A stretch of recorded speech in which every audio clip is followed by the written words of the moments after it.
Hello बच्चों, आज मैं बात कर रहा हूँ electric potential and capacitance, chapter number 2 NCERT के अकॉर्डिंग। और बहुत इम्पॉर्टेंट क्वेश्चन है electric potential due to electric dipole. पहले इसको समझते हैं। Derive an expression for the electric potential at a point due to electric dipole. आपको एक पॉइंट पे इलेक्ट्रिक पोटेंशियल के वजह से इलेक्ट्रिक डाइपोल की वजह से इलेक्ट्रिक पोटेंशियल निकालनी है। Mention the contrasting features of electric potential of a dipole at a point as compare to that due to single charge. जैसे कि सिंगल चार्ज की वजह से आप पोटेंशियल निकालते हैं किसी पॉइंट पर 1/4 पाई ऑप्शन 0 Q/R। तो कह रहा है कि उसी से आपको डाइपोल का पोटेंशियल कंपेयर करना है। देखिए, डाइपोल आप बनाते हैं तो आपको पता है कि उसमें -Q और एक +Q होता है, उसके बीच का एक सेपरेशन होती है। जैसे कि ये देखिए, ये पूरा ज्योमेट्री भूल जाइए। ये देखिए -Q और यहाँ पर +Q, इन दोनों के बीच का डिस्टेंस 2 है। सही है। तो यहाँ से ये वाला जो डिस्टेंस है वो A है, अब फर्दर ये वाला डिस्टेंस फिर A है, तो 2A हो गया। ओके। नेट चार्ज 0 होता है डाइपोल में, आप पढ़े होंगे। अब यहाँ पर जो हम है कि यहाँ पर क्या करते हैं कि यहाँ से ऐसे स्ट्रेट एक पॉइंट ले लेते हैं जो ये R वेक्टर होगा, OP R वेक्टर होगा, और डाइपोल का डायरेक्शन -Q से +Q, मतलब इधर होगा डाइपोल। तो R वेक्टर और P वेक्टर के बीच का एंगल कितना है? थीटा है ना, है कि नहीं? इधर P वेक्टर है, इधर R वेक्टर, उसके बीच का एंगल थीटा। अब इसको जरा समझिए क्या किया गया है। यहाँ से एक परपेंडिकुलर इस पे ड्रॉ कर दिया, ठीक है, परपेंडिकुलर। यहाँ से भी इस तरह से परपेंडिकुलर ड्रॉ कर दिए इस पर, मतलब कि ए डैश परपेंडिकुलर किस पर है? ओ ए डैश पर, और बी डैश परपेंडिकुलर किस पर है? ओ बी डैश पर। क्लियर? ये थीटा है तो ये भी थीटा हो जाएगी। क्लियर? तो ये है अगर ए, तो ज्योमेट्री से कितना होगा? ये ए कॉस थीटा हो जाएगा, ये वाला लाइन ए कॉस थीटा। ये है ए, ये है थीटा, तो ये वाला लाइन क्या हो जाएगा? ए कॉस थीटा हो जाएगा। अब देखिए, यहाँ पर परपेंडिकुलरली ऐसे मिलाया गया है, तो ई वाली जो लाइन है और ये वाला लाइन दोनों बराबर है। ये वाली लाइन और ये वाला लाइन दोनों बराबर है, ठीक है। तो अब हम क्या करते हैं, इसमें जो कंडीशन ये सब जो दिखाया गया है इसको यहाँ लिखा गया है। तो बोर्ड में आपको इसे लिखना रहता है। देखिए क्या लिखा हूँ। Suppose the negative charge -Q is placed at a point A and the positive charge Q is placed at point B। Simple बात है कि A के जगह पर -Q है, B के जगह पर +Q है। Placed at the point B, the separation AB is equal to 2 है, इसके बीच का डिस्टेंस 2 है। जो इसमें दिया हुआ है ना सब लिख दीजिए। The middle point of AB is O, A और B का मिड पॉइंट कौन है? O है। The potential is to be evaluated at the point P where OP is equal to R। P point पर हमको पोटेंशियल निकालना है, जो OP इज इक्वल टू क्या है? R है। एंड ट्रायंगल POB बराबर थीटा, जैसे P है, ये P है, O है और B है, इसके बीच का एंगल कितना है? थीटा है। और कंडीशन ये है, अब जब भी डाइपोल आप पढ़े होंगे तो पढ़े होंगे कि R very very greater than A होता है। इन दो चार्जों के बीच का दूरी बहुत कम होता है कंपैरेटिवली, जिस पॉइंट पर आपको पोटेंशियल निकालना है। Let A dash B the perpendicular from A to PO। देखिए क्या करें कि ए डैश जो है वो परपेंडिकुलर है कहाँ से? A टू PO से, है ना। PO देख रहे हैं ना, ये वाली ये लाइन जो है उस पर परपेंडिकुलर है। और यहाँ पर देखिए B dash is the perpendicular to B to PO। इस पर, इसी लाइन पर ये वाला परपेंडिकुलर है, इसी लाइन पर ये वाला परपेंडिकुलर, वो लिख दिया टोटल यहाँ तक। ठीक है। Since A is very small compare to R, और स्मॉल a जो है बहुत छोटा होगा R के तुलना में। तो सवाल ये है कि हमको कैलकुलेट करना है, ध्यान दीजिएगा। जैसे A और P ये कैलकुलेट करेंगे तभी तो पोटेंशियल निकालेंगे, और फिर ये भी कैलकुलेट करेंगे तभी पोटेंशियल निकाल पाएंगे। तो अब ये निकालने के लिए ज्योमेट्री का इस्तेमाल कर रहे हैं। जैसे देखिए ए और पी, आप देख रहे हैं ए पी कहाँ दिखाई दे रहा है, A P equal to A dash P, ये लाइन और ये लाइन दोनों बराबर। तो कैसे होगा ये लाइन कैसे लिखेंगे, ए पी को कैसे कैलकुलेट करेंगे, यहाँ से ओ से पी अब प्लस ओ ए डैश, ये दोनों का जोड़ है ना, यहाँ से जो टुकड़ा ये वाला है ये वाला का सम है। देखिए लिख दिए ओ पी, तो ओ पी तो आपको पता है, ओ पी आपको मालूम है कि आर है, ये मालूम है आपको। ओके, तो यहाँ पर है ओ पी। अब देखिए यहाँ पर लिख रहे हैं क्या, ओ और पी, तो ओ पी लिख दिया मैंने यहाँ पर। अब इसको लिख रहे हैं, इसको ओ ए ओ डैश, तो यहाँ पर क्या लिखेंगे, यहाँ पर थीटा है, ये थीटा है, तो थीटा है तो इसमें हम क्या करते हैं, फार्मूला को अप्लाई करते हैं। देखिए फार्मूला को अप्लाई करते हैं, ये हो गया बेस, ये बेस हो गया, ये परपेंडिकुलर हो गया, ये हाइपोटेनस हो गया। तो जब इसमें हाइपोटेनस दिया हुआ, इसमें जो थीटा का अप्लाई करिए कॉस थीटा का, तो ये जानते हैं क्या हो जाएगा, ए ओ कॉस थीटा, मतलब कि ए कॉस थीटा। देखिए ज्योमेट्री, सिंपल ज्योमेट्री है। ओके, उसी तरह से बी और पी इजिकल टू क्या है, बी डैश पी, तो ये कितना होगा आपको पता है, ये पूरा ओपी है ना, ये पूरा ओपी है, आप देख रहे हैं ये पूरा यहाँ से यहाँ तक ओपी है ना बच्चों, ये वाला। तो ये वाला कैसे कैलकुलेट करेंगे, पूरा में से इसको घटा देंगे, तो ये कितना होगा, ये होगा ओ बी कॉस थीटा। तो पूरा हो गया ओ पी, इसको घटाएंगे तो O P minus O B cos theta. देख रहे हैं आप, डायरेक्ट देखिए, अब देख लीजिए ये हो गया। अब potential at point P due to minus Q charge, तो आप पढ़े होंगे कि पोटेंशियल अगर आप निकालना चाहते हैं नेगेटिव चार्ज के लिए तो पोटेंशियल नेगेटिव होता है, और पॉजिटिव चार्ज के लिए पोटेंशियल पॉजिटिव होता है। The potential at P due to charge minus Q is V1 is equal to -1/4 pi epsilon 0 Q बटे ए पी, -1/4 पाई एप्सिलॉन 0 और Q R plus A cos theta. उसी तरह से potential at point P पर लिखिए V2 1/4 pi epsilon 0 Q, अब B P आप calculate कर दिए, ई वाला वैल्यूज पुट कर दीजिए। अब net potential at P due to the dipole is, net potential आपको चाहिए तो आपको पता है दोनों को ऐड करेंगे। The net potential at P due to the dipole is V बराबर V1 प्लस V2, इसमें जो कॉमन है निकाल लीजिए, क्यू भी कॉमन है, इसको आप यहाँ लेकर जाइए, इसको यहाँ लेकर जाइए और सोल्व करिए बेसिक मैथमेटिक्स से। तो ये यहाँ जाएगा और ये यहाँ जाएगा, तो ये माइनस आर हो जाएगा, ये प्लस हो जाएगा, तो ए कॉस थीटा जुट जाएगा, 2a कॉस थीटा डिवाइडेड बटे R square minus A square cos square theta, नीचे हो जाएगा। क्लियर है, तो आप देखेंगे तो आपको मिलेगा इस तरह से 1/4 पे एप्सिलॉन 0 क्यू और 2a कॉस थीटा। अब देखिए 2a इंटू क्यू क्या होता है, p होता है, तो देखिए p कॉस थीटा। अब इसमें क्या था कि r जो था बहुत बहुत बड़ा था a स्क्वायर से, यानी आर स्क्वायर ए स्क्वायर से बहुत बड़ा होगा, क्यों, क्योंकि r बहुत बहुत बड़ा है a से। तो देखो v equal to 1/4 pi epsilon 0 p cos theta बटे आर स्क्वायर आ गया। ओके, अब स्पेशल केसेस में देखिए, when point P lies on the axis of the dipole, मतलब सीधे जो पॉइंट है वो एलोंग द डाइपोल हो, मतलब कि एक्स एक्सिस पर हो। अगर डाइपोल को एक्स एक्सिस पर रखे हैं तो पॉइंट जब एक्स एक्सिस पर ही रखेंगे तो वहाँ पोटेंशियल क्या मिलेगा, cos थीटा cos 0 बराबर 1, V equal to 1/4 pi epsilon 0 P divided बटे आर स्क्वायर।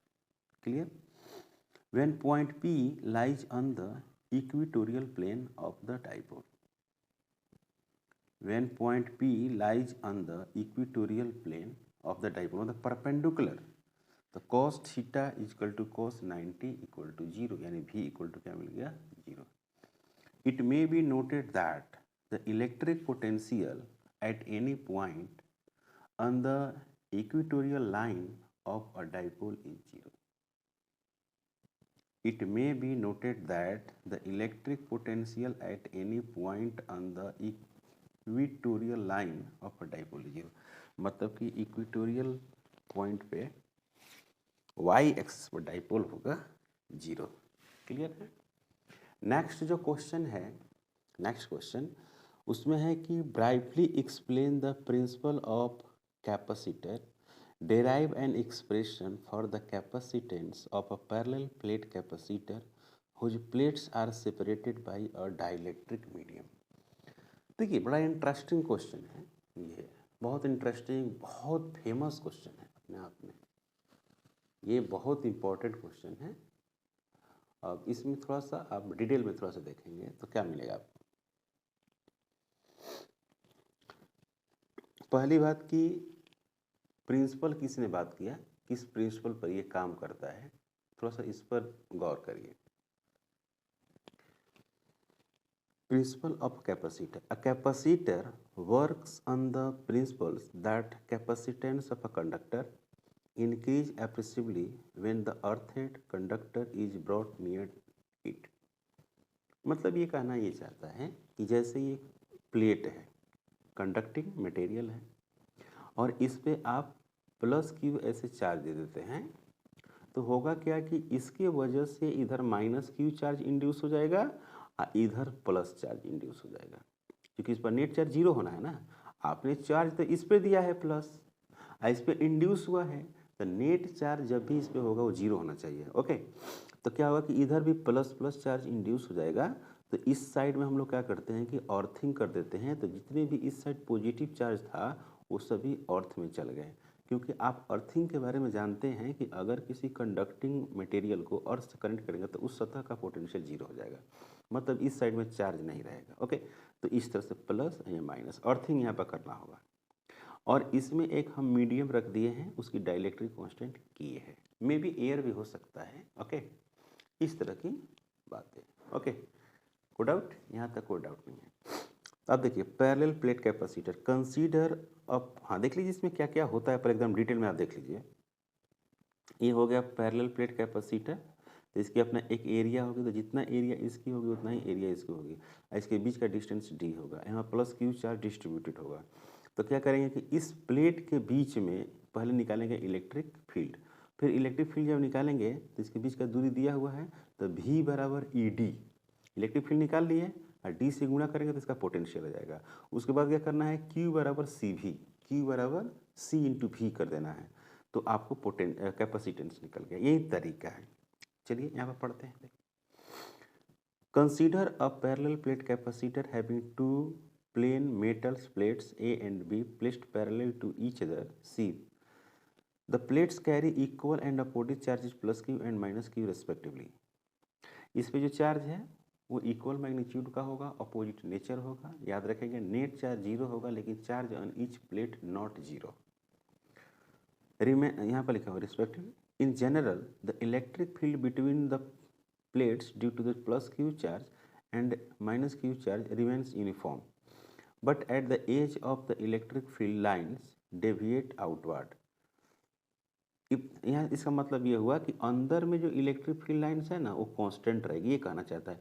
लेकिन किनारे पर ऐसा नहीं होता, किनारे पर ऐसा कर्व टाइप के बनाता है, ठीक है, जो यूनिफॉर्म नहीं हुआ अपने डायरेक्शन में क्या कर लेता है, चेंज कर लेता है, वो ये बात कह रहा है। बड़ा इंपॉर्टेंट बात बोला है यहाँ पर लास्ट में, इलेक्ट्रिक फील्ड लाइन्स डेविएट करता है, बहुत अच्छा, आउटवर्ड बाहर की तरफ। If the separation between the plates is much smaller than the size of the plates, ये जो डिस्टेंस होता है ना वो बहुत कम होता है इसके सरफेस एरिया के तुलना में। The electric field strength between the plates may be, है ना, assume uniform। तो इसके बीच का जो इलेक्ट्रिक फील्ड लाइन्स है आपको मानना है कि वो यूनिफॉर्म है, और यूनिफॉर्म होता भी है, इसमें कुछ बड़ी बात नहीं है। अब करें कि let capital A be the area of each plate and separation between the plate K है, the dielectric constant of the medium between the plates, मतलब वो K दिया हुआ है। if sigma is the magnitude of charge density of plates, जो इस पे जो चार्ज है वो सिग्मा है, इस पे भी सिग्मा है, तो सिग्मा बराबर चार्ज बटे एरिया होता है। Clear. The electric field strength between the plates, इस प्लेट के बीच में जो इलेक्ट्रिक फील्ड होता है वो ई बराबर सिग्मा बटे ऑप्शनल जीरो होता है। के से इस पर डिवाइड इसलिए कर दिए कि हम एक डाइलेक्ट्रिक मीडियम यहाँ पर माने हैं, है ना, के एक मीडियम है, तो मीडियम में फील्ड घट जाता है, फोर्स घट जाता है, आप बेसिक में पढ़े होंगे पहला चैप्टर में। Option 0 permittivity of free space है। द पोटेंशियल ई निकल गया, तो पोटेंशियल डिफरेंस निकालिए, जैसा कि मैंने बोला। तो potential difference between the plates कैसे निकलना है, V बराबर E इंटू डी कर देना है। तो V ए बी बराबर E इंटू डी, ई का वैल्यू हो गया सिग्मा बटे क्यू ऑप्शन 0, डी से मल्टीप्लाई कर दिया। Putting the value of sigma, sigma का वैल्यू देखिए क्यू बटे ए है। सिग्मा का वैल्यू क्या है बच्चों, सिग्मा का वैल्यू है क्यू बटे ए। यहाँ पर क्यू बटे ए पुट कर दिए, देखिए पुट कर दिया यहाँ पर। तो आपको जब क्यू बटे ए पुट करेंगे तो या तो आप क्यू बटे ए इंटू डी बटे क्यू ऑप्शन 0 लिखिए, या यहाँ पर गलत लिख दिया है, देख रहे हो बच्चों, यहाँ पर क्यू होगा, क्यू डी डिवाइडेड बटे के ऑप्शन 0 ए हो गए। अब देखिए आपको पता है formula capacitance of capacitor C is equal to Q बटे वी ए बी। ये होगा क्यू डी बटे के ऑप्शन 0, क्यू से क्यू कट गया, ये आपको के ए ऑप्शन 0 ऊपर चला गया, नीचे में डी आ गया। तो यही है कैपेसिटेंस ऑफ कैपेसिटर। अब देख रहे हैं, इसमें एक बात और मैं रीड करके आपको सुनाता हूँ। This is general expression for capacitance of parallel plate capacitor. Obviously the capacitance is directly proportional to dielectric constant. देखिए C डायरेक्टली उसमें क्या है, K है, वो कह रहा है, of the medium between the plates. Okay, for air capacitor K बराबर 1, द कैपेसिटेंस C बराबर A ऑप्शन 0 बटे डी। एयर के लिए K का वैल्यू 1 होता है। This expression for the capacitance of parallel plate capacitor, plates of air, it can be seen that capacitance of parallel plate air capacitor is directly proportional to the area of each plate, बिल्कुल, inversely proportional to the distance between the plates, बिल्कुल, independent of material of the plates, है ना, material of the plates से independent। Okay, मतलब कि material के plate में कोई वैल्यू था उसे इंडिपेंडेंट था। ओके, नेक्स्ट काफ़ी इंपॉर्टेंट क्वेश्चन है, एनर्जी से रिलेटेड है। इसमें ए पार्ट में है, derive an expression for the energy store in parallel plate capacitor C charge to a potential V, hence derive an expression for the energy density of the capacitor. इसमें कहा है कि C capacitance का एक capacitor है, उसमें potential आपको V apply किया गया है, तो आपको डेराइव करना है एनर्जी और उसके साथ में एनर्जी डेंसिटी भी डिफाइन करना है।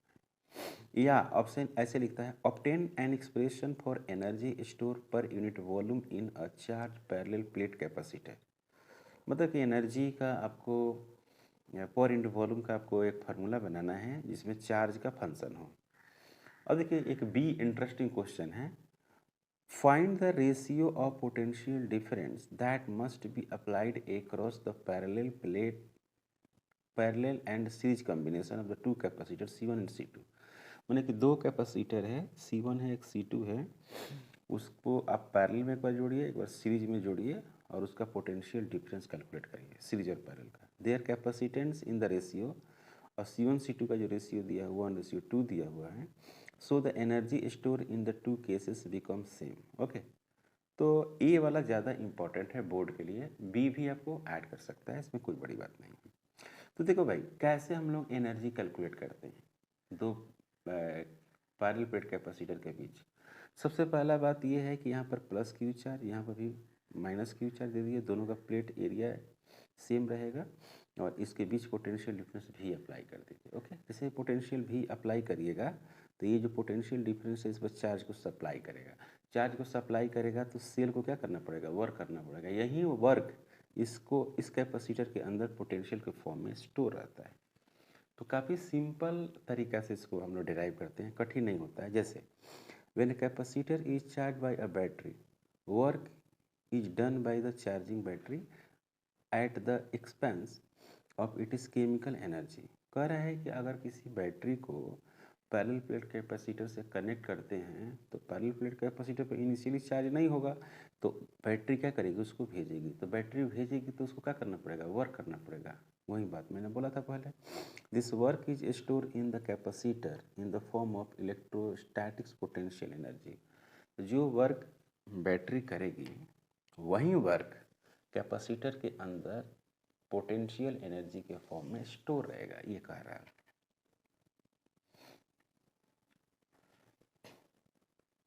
अब देखिए, consider a capacitor of capacitance C initial charge on the capacitor zero, initially कोई चार्ज नहीं है। Initial potential difference between the plates is zero, बिल्कुल। Let the charge Q B given to n small steps, small मैंने Q आप देते हैं सब, charge Q is given to the in a small steps when a charge is given capacitor the potential difference between the plates increase. जैसे आप charge दीजिएगा इस plates को तो इसके बीच का पोटेंशियल डिफरेंस में क्या करेगा, इंक्रीज करेगा। Let at any instants when the charge on a capacitor be Q, मान लीजिए किस इंस्टेंट पर स्मॉल क्यू चार्ज है कैपेसिटर पे, the potential difference between its plates भी बराबर क्यू बटे सी, उस वक्त क्या होगा, पोटेंशियल जो होगा क्यू बटे सी हो जाएगा। Now work done in giving an additional infinitesimal charge dq to capacitor, तो dw is equal to v dq, dw बराबर v और dq, q बटे c और dq, q बटे c dq। The total work done in giving charge from 0 to q will be equal to the sum of all such infinitesimal works which may be obtained by integration।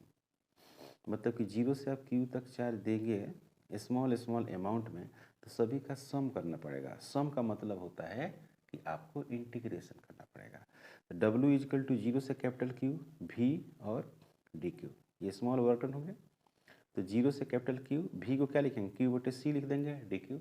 Okay, one बटे सी constant है तो one बटे सी बाहर कर दिए। Q का integration करेंगे D Q के रिस्पेक्ट में तो क्यू स्क्वायर बटे टू और जीरो से कैपिटल क्यू हो जाएगा तो वन बटे सी हो जाएगा, क्यू स्क्वायर बटे टू माइनस जीरो बटे टू यानी क्यू स्क्वायर बटे टू सी। ये एक रिजल्ट आ गया, क्यू स्क्वायर बटे टू सी। तो यही आ गया आपका work done equal to Q square बटे two. V is the potential difference between capacitor plates then Q बराबर सी वी। तो W बराबर सी वी का स्क्वायर बटे टू सी, वन बटे two C V square, one बटे two Q into V. This work is stored as electrostatics potential energy of capacitor। Electrostatics potential energy U बराबर Q square बटे two C, one बटे C V square, one बटे Q into we.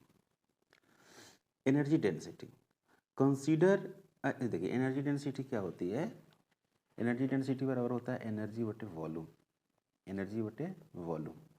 तो देखिए consider a parallel plate capacitor consisting of plates each of area capital A separated by a distance d, if space between the plates is filled with a medium of dielectric constant K, then capacitance of capacitor C is equal to K option 0 बटे A, K option 0 A बटे D हो गया। आगे इसी में अगर देखा जाए तो क्या होगा, if sigma is the surface charge density of plates then electric field strength between the plates E बराबर सिग्मा बटे ऑप्शन 0 होता है, के से डिवाइड कर दिया, डाइलेक्ट्रिक है तो सिग्मा का वैल्यू ये आ गया। Okay, charge on each plates की बराबर सिग्मा ए इंटू ए होता है तो आपको चार्ज निकल गया। Energy store in the capacitor क्या है, क्यू स्क्वायर बटे टू सी, तो क्यू का वैल्यू यहाँ पर पुट कर दीजिए और सी का भी वैल्यू पुट कर दीजिए। सी का वैल्यू होता है के ऑप्शन 0 ए बटे डी, यहाँ पुट कर देंगे तो इतना आ जाएगा। ये हो गया एनर्जी, ये क्या हो गया एनर्जी, इतना एनर्जी भी ना रहा है। But A D equal to क्या है, volume, area into distance volume of space between the capacitor plates. तो एनर्जी स्टोर बराबर हो गया ये, इतना लिखे एनर्जी स्टोर। तो इलेक्ट्रोस्टैटिक्स एनर्जी स्टोर पर इंटू वॉल्यूम, एनर्जी बटे डेंसिटी। तो एनर्जी का वैल्यू रखिए और वॉल्यूम का वैल्यू रखिए, सोल्व करिए, ए आएगा वन बटे टू के ऑप्शन 0 ई स्क्वायर, काफ़ी इंपॉर्टेंट है। This is expression for electrostatics energy density in medium of dielectric constant के इन एयर और फ्री स्पेस के इज इक्वल टू 1 पर अगर देखा जाए तो ऐसा हो जाएगा। दूसरा जो क्वेश्चन है वो क्वेश्चन ये था कि एनर्जी इन सीरीज और एनर्जी इन पैरेलल। तो एनर्जी इन सीरीज क्या लिखिएगा, सी एस लिखिएगा कैपेसिटेंस इन सीरीज, और यहाँ पर क्या लिखिएगा पोटेंशियल इन सीरीज, और यहाँ पर लिखिएगा पैरेलल में वन बटे two C P capacitance in parallel और potential in parallel. C one बटे C two equal to one बटे टू गिवन है, तो सी टू इजकल टू हो गया two C one, C2 equal to 2C1, तो V सीरीज बटे V parallel, V series divided बटे क्या हो गया V parallel, root under C equivalent, root under C equivalent जिसको पैरेलल बोलते हैं, और C इक्विवेलेंट इन सीरीज बोलेंगे यहाँ पर, ऐसे लिख सकते हैं। इसको दोनों को हमने क्या कर दिया, बराबर कर दिया। अब देख रहे हैं, इसको बराबर करना था, क्वेश्चन में दिया होता है कि इसको बराबर कर देना है, तो V सीरीज बटे V पैरेलल ये ऐसा आ गया। अब देखिए सीरीज में कैसे कैलकुलेट करेंगे, सीरीज में कैपेसिटेंस क्या होता है C1 plus C2 divided by C1 C2, अब पैरेलल में डायरेक्ट जुड़ता है C1 प्लस C2। ओके, अब इसको सोल्व करेंगे तो ये ऊपर चला जाएगा, ये ऊपर जाएगा, तो ऊपर जाएगा तो क्या होगा C1 प्लस C2 का स्क्वायर, तो रूट से बाहर हो जाएगा, बाहर हो गया, और नीचे में C1 इंटू C2 हो जाएगा, V सीरीज बटे V पैरेलल ये आ गया। अब ये देखिए यहाँ पर C1 और C1 कट जाएगा, बिल्कुल कट जाएगा, तब क्या मिलेगा, ये मिल जाएगा।